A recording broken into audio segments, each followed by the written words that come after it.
All right. What is going on, everybody? Welcome back to another day of SaberSim's DFS office hours. Today is Tuesday, April 30th of 2024. Looking ahead, we have a 3-game NBA playoff slate with the Lakers getting eliminated yesterday. And then we have a 12-game MLB main slate tonight as well.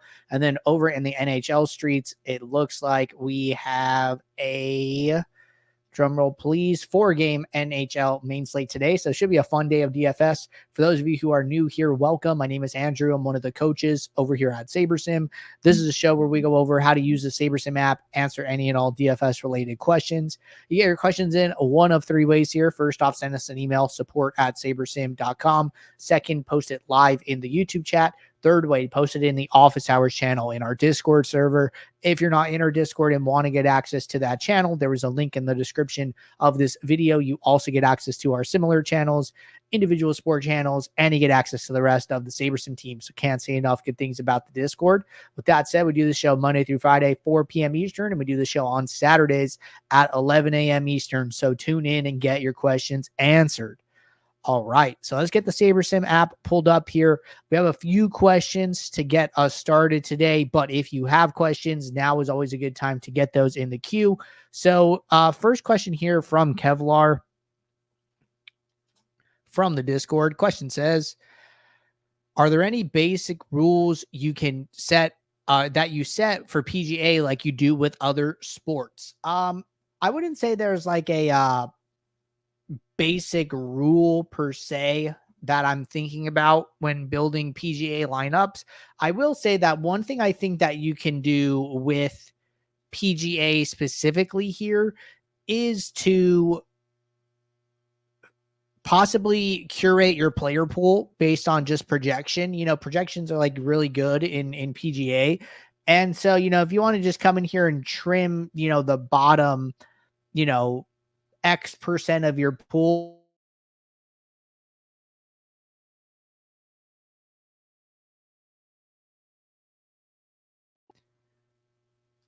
if you come down here and you look at like the ownership projections for the lowest projected players, you know, nobody is like above 1% until we get to, I'm trying to find the first player above 1% ownership until we get to 53 projected points, right? So, you know, Robbie Shelton at 53 projected points is the first player who is projected over 1% ownership, right? And like this is kind of an idea that Andy's talked about in some of the old content that he's done, where it's like, hey, you know, I think the field is sharp enough to understand where players warrant ownership.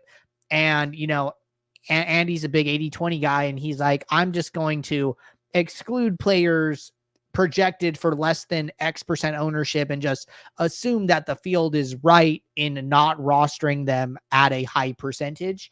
And I'm not saying that's like something that you have to do as well here, but I think like the logic makes a little bit of sense there. So what you could do is like come in and, you know, set some type of projection filter. Maybe I want to say, you know, don't show me any players projected for less than 45 points or something, right? So show players with projection greater than 45.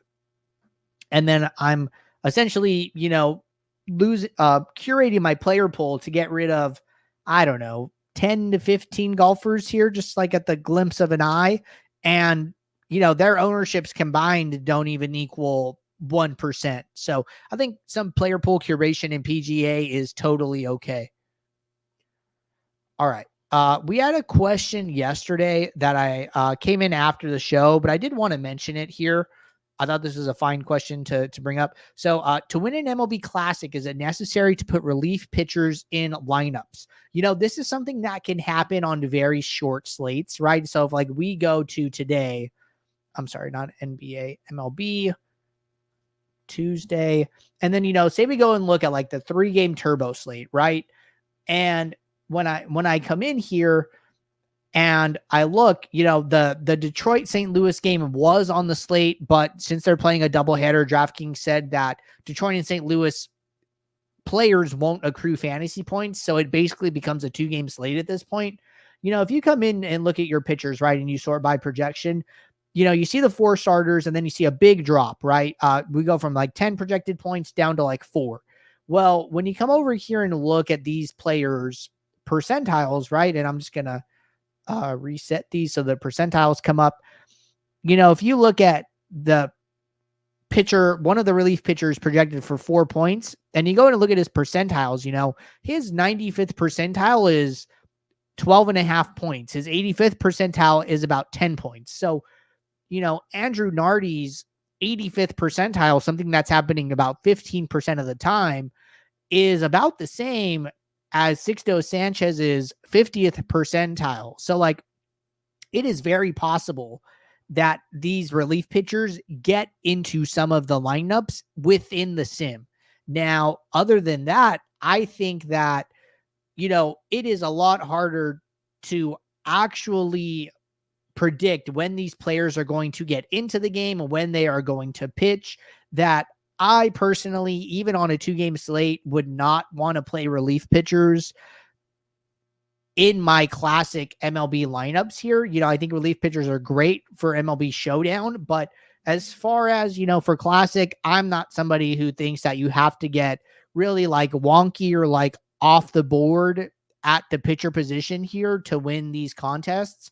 I think that you can do just fine just playing the starting pitchers and making some other decisions based on ownership for the batters that you choose to roster. So something that I'll do here is I will come over here and to the filters, and you could just set a filter, and just say something like, hey, show players with my projection greater than 5, and then make sure that only the pitcher position is chosen here.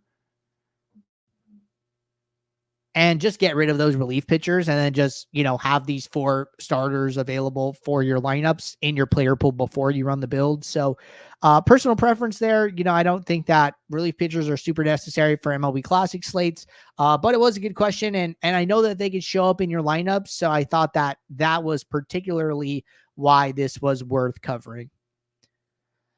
All right, good question there from Travis. Jumping over to the YouTube chat, got one question from Mark. This one's going to be a little bit longer of a demo, so I'm going to jump down here to Demetrius. How do I drag across the screen so I can see all the stats? So what I would do here is just you can grab any column in question here. Like, so if I want to go to my batters, or let's say I even want to go to pitchers and I want to see their pitches. So naturally the pitchers' pitches are going to be over here way on the right. So you just grab the column header and then it should allow you to drag and drop it wherever you see fit. So I'm going to bring that one all the way over to the left and drop it there. Another way you could do this is if I right click on a column header, I go to this hamburger menu on the right, I go to edit columns. I can also move them around in this view here. So if maybe I want to bring pitches over, and then maybe I also want to bring strikeouts, right? So I can drag strikeouts up the board, and then I can go and drop my strikeouts next to my pitches, click apply, and then that will move that data over as well.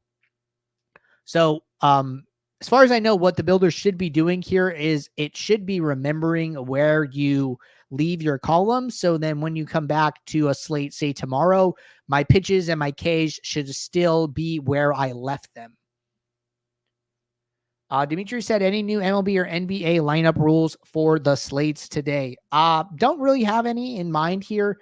I would say that something I think with the playoffs, like in these 3-game slates, is, there's not like a ton of value in these slates. So I'm totally okay coming in here and setting a rule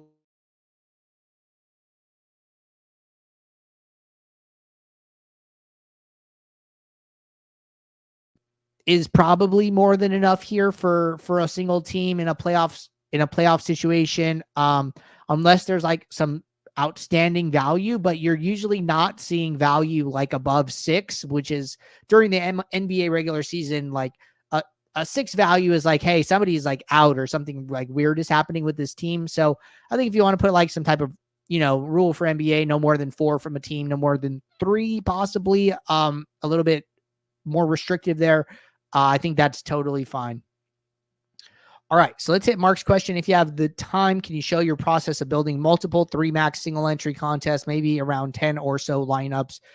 Yeah, totally. So, I've like thought about this like a little bit, and when it comes to building like single entry or three max like diversifiers together, I don't think about it too differently than building for like say a 20 max or 150 max. Really the biggest difference is going to come from how leveraged the lineups are that the builder creates, right? So like the big thing is like come into your settings, and set up your sliders appropriately. One thing that I am personally doing here is lowering minimum salary a little bit. I like to put it down to like 45,000, give the builder a little bit of flexibility here. I'm going to come in and say, I'm doing a small field single entry here. My correlation is at 8. My sim diversity is at 5.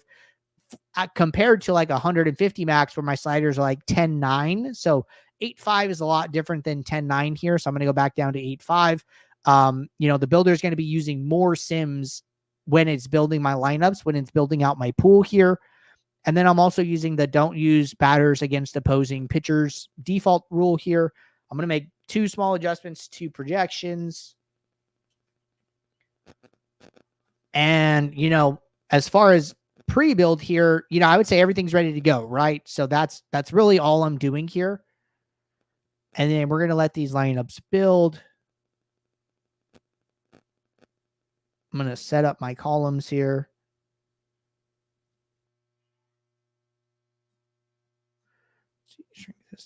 Shrink this down. And we're just waiting for the lineups to build here.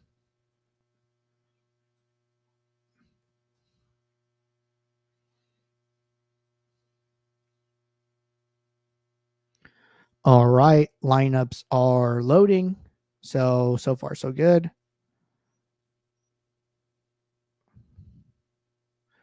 All right. So one thing I did forget to do is set up a contest sim. So say, normally what I'll do honestly is just like pick a single entry. If I'm playing like, 3 of them, if I'm playing like the $12, the $5, and say I'm playing the $3 3 max or something like that, I'll probably just pick a single contest sim as like a proxy for like the group here. You could definitely come in here and set up multiple. So this is probably best practice is to come in here, for the 3 contests that we're going to do, right? Say I'm building 5 lineups of 3 max and then 2 single entries, set up the individual contest sims here.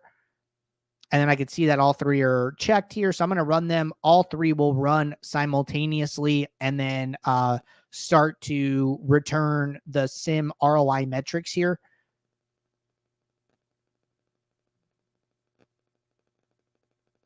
And we're just waiting for this to finish.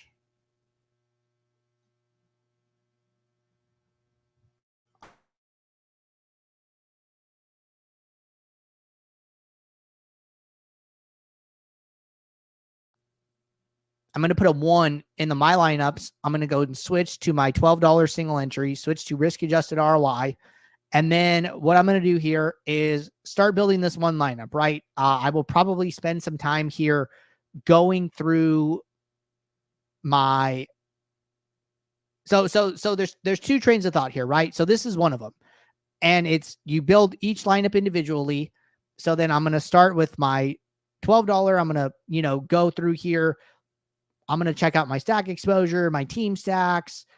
I'm going to, find the lineup that I want. And then once I do that, I am going to save this lineup to my contests here.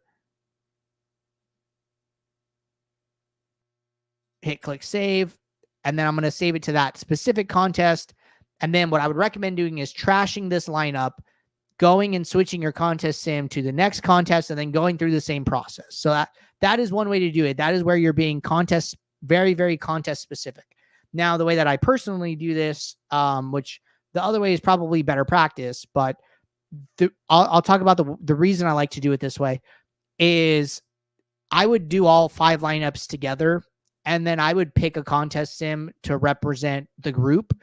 And the reason I like to do that is because I get the ability to use min uniques, and I get the ability to diversify across all of the lineups. So When you're doing one by one, well, you can't really use min uniques when you're doing that, and you get a little bit different perspective on like, you don't get to see the whole picture. You're kind of putting the puzzle pieces together one at a time, as opposed to, hey, I'm looking at all of my single entries and 3 maxes as a portfolio, playing a lot of them. Well, now I can kind of see how I'm spread out across that entire contest group. So I sacrifice the individual contest sims for each specific contest for the ability to diversify across the entire group of lineups that I'm building. So at this point, what I would do is set my number of lineups that I need, which would be 5.